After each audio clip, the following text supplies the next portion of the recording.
ভাই উঠবেন না, একটু বসেন। নারায়ে তাকবীর।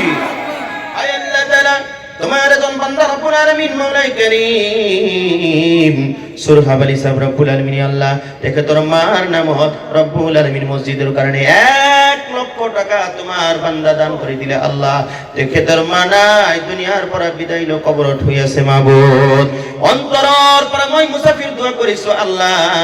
দেখে তোর মার কবরত তুমি জান্নাতুল বিছনা বিছাই দিয়া আমি হকলিও কইছো আল্লাহুম্মা আমিন আর অলপ জোরে কও আল্লাহুম্মা আমিন আয় আল্লাহ আমি দেখতেছিলাম রব্বুল আলামিন মওলাই করিম তোমার বান্দার চোখের মধ্যে আমার সঙ্গে যখন মুসাফা করলো আমি দেখতেছিলাম ওনার চোখের মধ্যে পানি পানি এরকম দেখতেছিলাম মাবুদ রে তার মায়ের রূহে মাগফিরাতের জন্য 1 লক্ষ টাকা নগরের জমিনের মধ্যে আল্লাহ উনি একজন বিহারী মানুষ রব্বুল আলামিন মওলাই করিম আল্লাহ গো বারে এলাকে 1 লক্ষ টাকা তাকওয়া মসজিদের জন্য দান করিয়া দিল আল্লাহ তোমার বান্দার দান তুমি কবুল করো মঞ্জুর করো আব্বা আম্মির तमाम জীবনের গুনাহ তুমি maaf করিয়া দাও আয় আল্লাহ কামাইতে বরকত দাও রুজিতে বরকত দাও